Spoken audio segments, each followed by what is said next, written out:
WhatsApp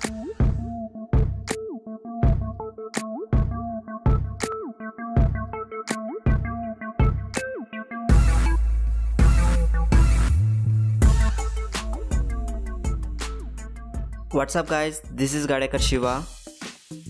guys, आज हम इस वीडियो में जानेंगे एंगर यानी गुस्से में बोले जाने वाले डेली यूज़ इंग्लिश सेंटेंसेस और वर्ड्स और फ्रेजेस के बारे में। एक्चुअली गाइस, मैंने ऑलरेडी एक वीडियो एंग्री सेंटेंसेस के ऊपर बनाई थी जिन्हें कि आपने बहुत ही पसंद की थी, इसलिए मैं इसका एक पार्ट 2 वीडियो आपके लिए लेकर आया हूँ ताकि आप अपने गुस्से को हिंदी के बदले इंग्लिश में निकालें और गुस्से में भी इंग्लिश बोलने लगे और अपनी इंग्लिश को और भी इम्प्रूव कर सके। तो गाइस, ज़रूर इस वीडियो को लास्ट तक देखिएगा। अगर आपने अभी तक इससे पहले वाली एंग्री रिलेटेड सेंटेंसेस की वीडियो नहीं देखी है तो कोई बात नहीं गाइस, उस वीडियो का लिंक नीचे डिस्क्रिप्शन बॉक्स में आपको मिल जाएगा, आप वहां से उस वीडियो को भी देख सकते हो। तो गाइस, मैं चाहता हूं कि आप लोग ज़रूर उस वीडियो को भी देखें क्योंकि मैंने उस वीडियो में बहुत ही यूज़फुल सेंटेंसेस डाले हुए थे, तो ज़रूर एक बार उस वीडियो को भी देखिएगा। आशा करता हूँ कि वो भी वीडियो आपको पसंद आएगी। तो गाइस, वीडियो स्टार्ट करने से पहले मैं हमेशा की तरह आपको दिल से रिक्वेस्ट करता हूं कि अगर आप मेरे साथ आपकी इंग्लिश को इम्प्रूव करना चाहते हैं तो गाइस प्लीज़ अभी इसी वक्त आप सब्सक्राइब वाले लाल बटन पर क्लिक करके सब्सक्राइब हो जाइए। और अगर आप ऑलरेडी सब्सक्राइब कर चुके हैं तो गाइस प्लीज़ इस बेल वाले आइकन पर क्लिक करिएगा ताकि मेरे आने वाले इंग्लिश लर्निंग वीडियोज़ की नोटिफिकेशन आपको वीडियो अपलोड करने के तुरंत ही मिलती रहे। तो चलिए गाइस, आज की ये वीडियो स्टार्ट करते हैं।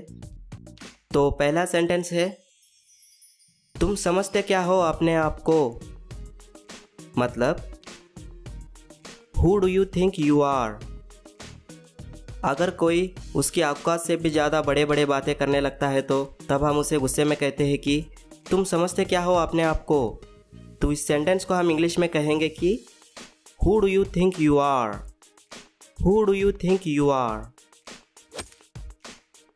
दूसरा सेंटेंस है, मेरे रास्ते में आना बंद कर दो। मतलब स्टॉप गेटिंग इन माई वे। कोई बार बार आपको किसी काम में दखल दे रहा है तो तब हम उसे गुस्से में वार्निंग देते हैं कि मेरे रास्ते में आना बंद कर दो। तो तब आप इस सेंटेंस को इंग्लिश में कहेंगे कि stop getting in my way. Stop getting in my way. मेरा तुमसे कोई लेना देना नहीं है।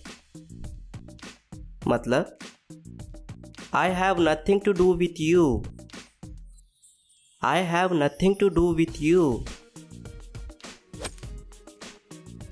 मेरा उससे कोई लेना देना नहीं है। मतलब I have nothing to do with him. I have nothing to do with him. तुम इतना लापरवाह कैसे हो सकते हो? मतलब how could you be so careless? अगर आपने आपके घर में किसी को कुछ महंगी चीज़ खरीद के देते हो तो जैसे कि एक मोबाइल फ़ोन, और वो उसे घुमा देते हैं तो तब हम उन्हें गुस्से में कहते हैं कि तुमने इतना महंगा मोबाइल घुमा दिया, तुम इतना लापरवाह कैसे हो सकते हो। तो तब हम इस सेंटेंस को इंग्लिश में कहेंगे कि how could you be so careless? How could you be so careless? मैं तुम्हें नहीं छोड़ूंगा। मतलब आई वोंट स्पेयर यू। अगर कोई आपको धोखा देता है तो तब हम उसे गुस्से में कहते हैं कि मैं तुम्हें नहीं छोड़ूंगा। तो तब आप इस सेंटेंस को इंग्लिश में कहेंगे कि I won't spare you. I won't spare you. यहाँ पर एक और बात मैं आपको बता देता हूँ कि विल नॉट को हम शॉर्ट में वोंट कहते हैं। मैं तुम्हें जान से मार दूंगा। मतलब आई विल किल यू। हम अक्सर किसी को धमकी देते हुए गुस्से में कहते हैं कि मैं तुम्हें जान से मार दूंगा। तो तब आप इस सेंटेंस को इंग्लिश में कहेंगे कि I will kill you. I will kill you. मैं तुम्हें थप्पड़ मार दूंगा। मतलब I will slap you. I will slap you. मैं तुम्हें जूता फेंक के मारूंगा। मतलब I will throw my shoe at you. I will throw my shoe at you. मैं तुम्हें दिखाऊंगा कि मैं कौन हूं। मतलब I will show you who I am. जब हमारा किसी के साथ झगड़ा हो जाता है तो तब हम अगले वाले को गुस्से में कहते हैं कि मैं तुम्हें दिखाऊंगा कि मैं कौन हूँ। तो तब आप इस सेंटेंस को इंग्लिश में कहेंगे कि I will show you who I am. I will show you who I am.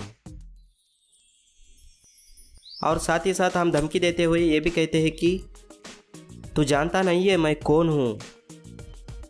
मतलब You have no idea who I am. और साथ ही साथ धमकी देते हुए हम ये भी कहते हैं कि तुम जानते नहीं हो तुम किसके साथ पंगा ले रहे हो। या इस सेंटेंस को हम हिंदी में इस तरह भी कहते हैं कि तुम जानते नहीं हो तुम किसके मुंह लग रहे हो। मतलब You have no idea who are you messing with. You have no idea who are you messing with.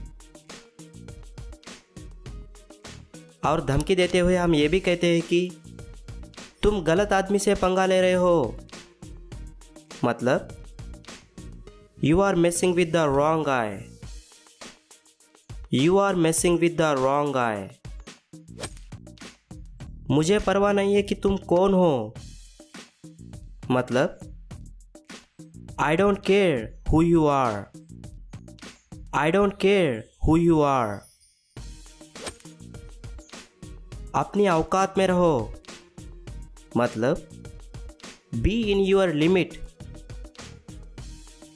मान लो कि अगर कोई नौकर होकर भी मालिक की तरह बर्ताव करने लगता है तो तब हम उसे गुस्से में कहते हैं कि अपने औकात में रहो।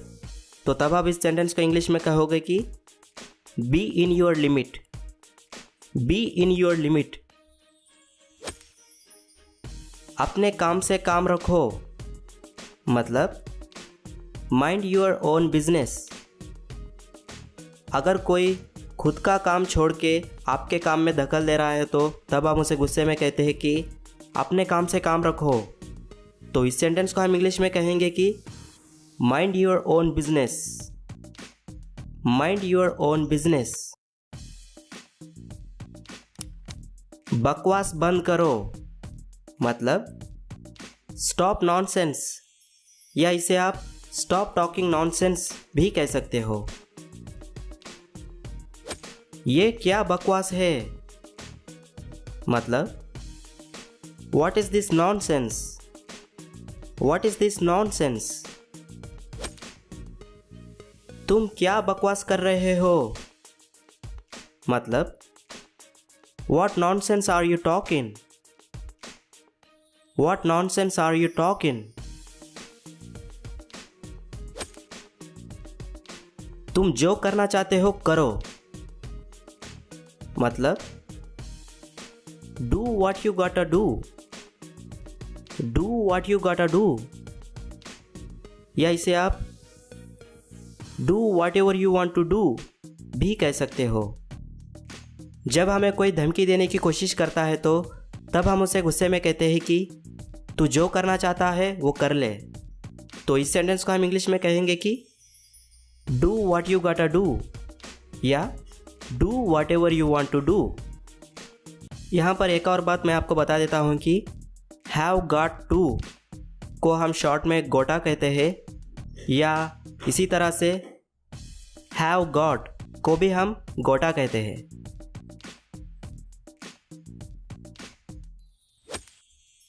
तो ये थे गाइस कुछ गुस्से में बोले जाने वाले इंग्लिश सेंटेंसेस। ये सेंटेंसेस को ज़रूर आप किसी नोटबुक में लिख लीजिएगा और प्रैक्टिस कीजिएगा। उम्मीद करता हूँ कि आपको ये वीडियो में कुछ ना कुछ सीखने के लिए ज़रूर मिला होगा। और अगर ये वीडियो आपको हेल्पफुल लगती है तो ज़रूर इस वीडियो को लाइक करें। और अगर आप भी कुछ ऐसे गुस्से में बोले जाने वाले इंग्लिश सेंटेंसेस जानते हैं तो ज़रूर हमें कमेंट बॉक्स में बताइए, ताकि मुझे और दूसरों को भी पता चले और उन्हें भी हम हमारे डेली लाइफ में यूज़ कर सके। तो गाइस जाते जाते मेरे चैनल को सब्सक्राइब करना ना भूलें। सब्सक्राइब करने के लिए यहाँ पर क्लिक करें, यह मेरा चैनल का लोगो है, इसके ऊपर क्लिक करते ही आप सब्सक्राइब हो जाओगे। तो guys please make sure subscribe करें। मैं मिलूँगा आपको अगले वीडियो में, तब तक के लिए धन्यवाद।